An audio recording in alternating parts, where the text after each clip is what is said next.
Happy Thursday, y'all. Junior here, the mind mechanic out of Taos, New Mexico. And it is another beautiful dusk evening out here in the high desert.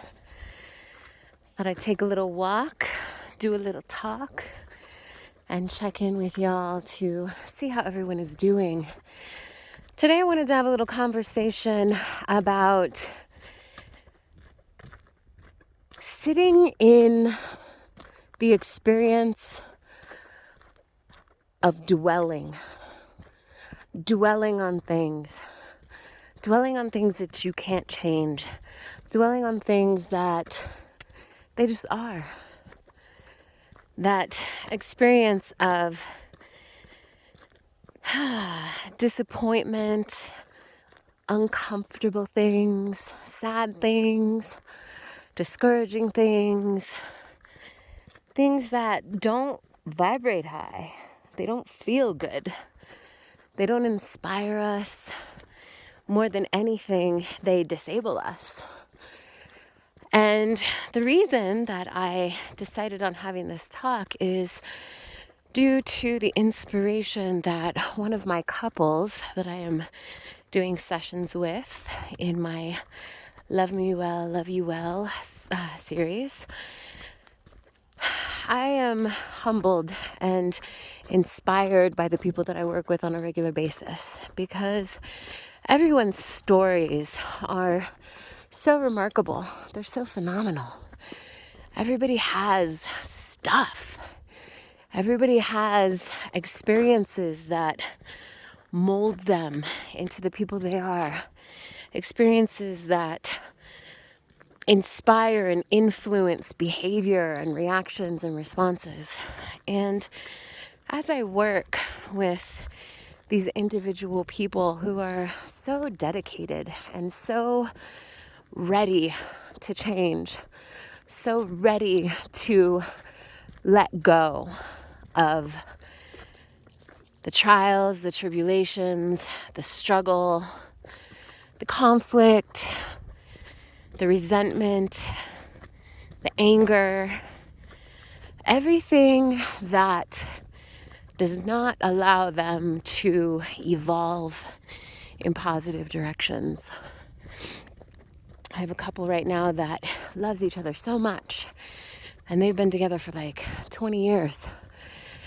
And they have gone through some major stuff.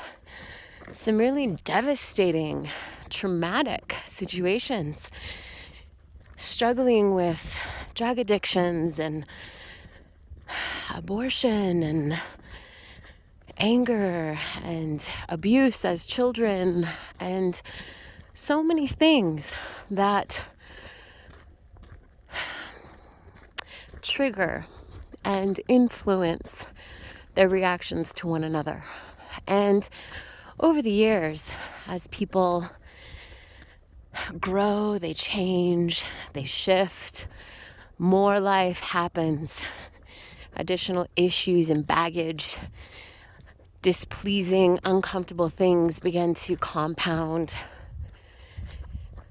Those little things, those huge things, added into the mixture of years of compounding issues, years of compounding unresolved problems. They all start to blend within this bowl. And people begin to disconnect. They begin to avoid one another.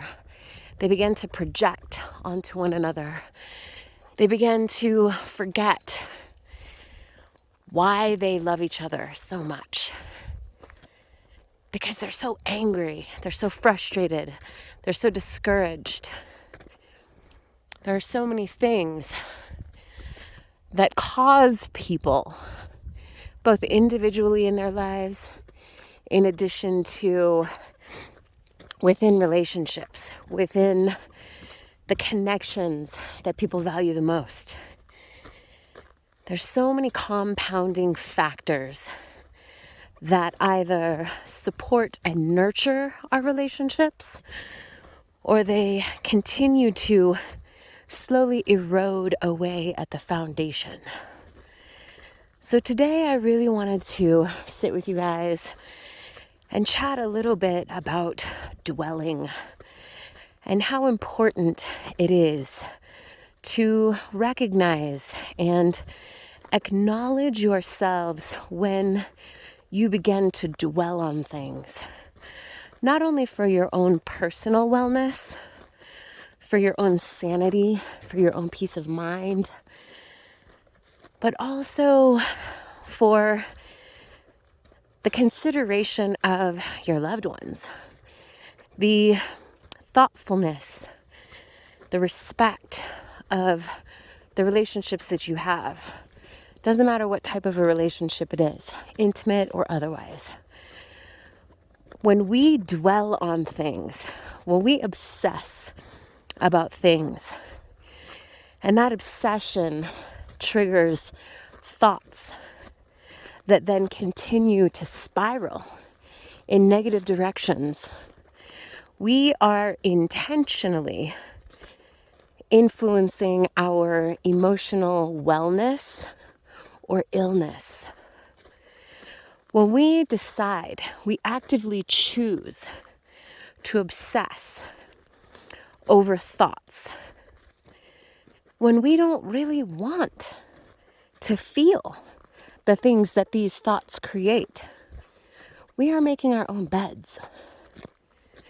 Not only are we triggering unhealthy chemical reactions within our bodies, causing depression, causing paranoia, anger, resentment, stress, disease,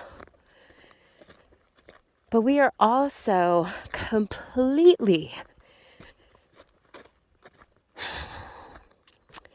creating the disconnections and the failure within our relationships. When we move into a space where things happen, displeasing things, things that we hurt from, things that we don't understand, things that are uncomfortable, things that are absolutely mind-boggling, jaw-dropping, inconceivable.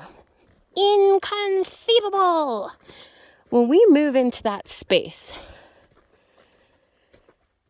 there's nothing worse than sitting within our own heads, creating thoughts that cause us to feel completely destroyed, completely worthless. When we devalue ourselves, when we sit and obsess about the woulda, coulda, shouldas, when things happen and they just are, there's nothing that we can do to change them. They will not change. They cannot change. Yes, we need to process those feelings. We need to sit with them for a moment. It's natural as a human being to be caught off guard and to need to mourn, to need to be upset, to need to feel those things. But there also needs to be boundaries that we as individuals draw for ourselves. When we take a stand and say, you know what? I'm not going to cry over spilled milk. Sometimes things just are the way that they are. And if they are that way, once you get past that initial reaction and response, that initial feeling, when you allow yourselves to process what you need to process, to be able to pick yourself back up, to dust yourself off and say, okay, you know what? There's nothing I can do to change this. So how do I want to feel? How do I need to feel to be functional? That is when dwelling and obsessing is no longer a functional space for you to exist in. When we take a moment to dwell, when we need to dwell, when we need to focus It is healthy because it's human. But then after that point, we have to stop thinking, stop continuing to feed the thoughts that are causing unhealthy chain reactions of chemical releases within our body, unhealthy reactions and responses. We have to stop those things. And the way that we go about that, from my own personal experience, and you can fight me all day, you can argue, you can tell me it's impossible, you can fight me, and that's fine. But I know that it works. It's worked for me. It's worked for me for as long as I can remember. When I put all of this together, when I dove into self-awareness, when I wanted and realized that my happiness, my wellness, my sanity is number one. So when I share these things with you, when I share them with my family, when I share them with friends or people that I'm doing session work with, I share them because they work. And when people call me, they pay me to help them treat themselves better, to help them treat their loved ones better. The reason that they do that is because it works. When you start thinking about things that you don't really want to think about, you have to acknowledge the thought process. You have to acknowledge what you are doing. You have to acknowledge the moment that that thought enters your mind and acknowledge the way that it makes you feel. To know that when you start thinking about these things, it instantaneously triggers you to feel positive or negative.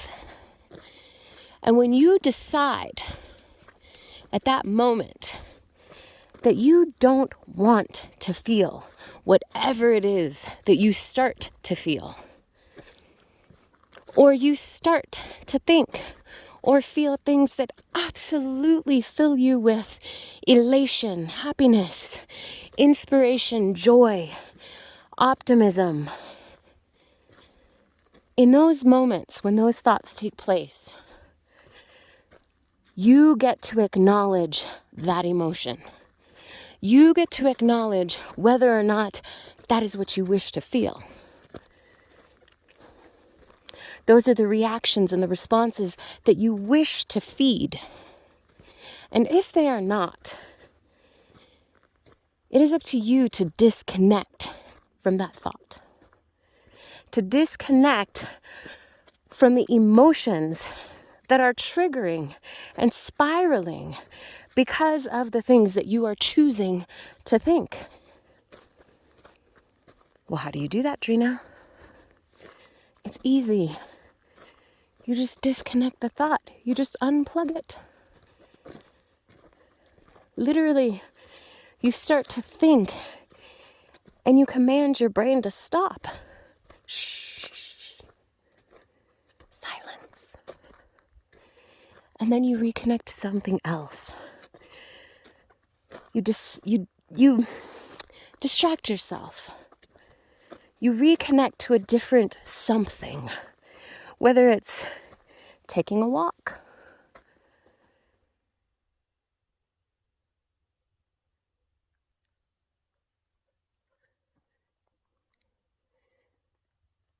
observing the sound of the caliche beneath your feet, the silence. You start to appreciate the dust sitting on the horizon. You start to appreciate the stars in the sky, the sound of the coyotes.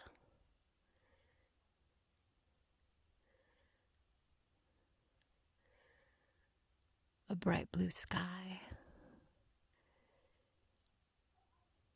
Dusk on the horizon.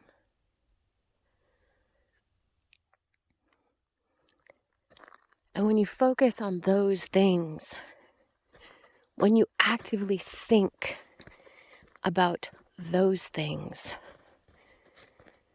your brain cannot, unless you are a savant, a very special person who would want to obsess on trying to multitask and pick apart the details of multiple things while obsessing over things that do not feel good. If you wish to do that, then you love self-punishment. And that's okay too. That's your choice. If you wish to obsess over things that don't make you feel good, have at it. That is not my battle. That is not who I choose to work with. People come to me when they wish to learn how to check out, how to shut off their drama, how to blossom and evolve into the people that they truly wish to be. When you focus on other things, when you tell your mind to silence, and you focus on other details, you focus on your breath, the way that it feels to inhale through your nose, the way it feels to have your chest rise and fall with each breath. When you disconnect your thoughts and you tell your brain to silence, and you actively make it a point to focus on those things instead of the drama, instead of the displeasing, uncomfortable things that cause you stress, you, my friends, are doing yourself a huge favor. You're doing the work. You are treating yourself to peaceful mind.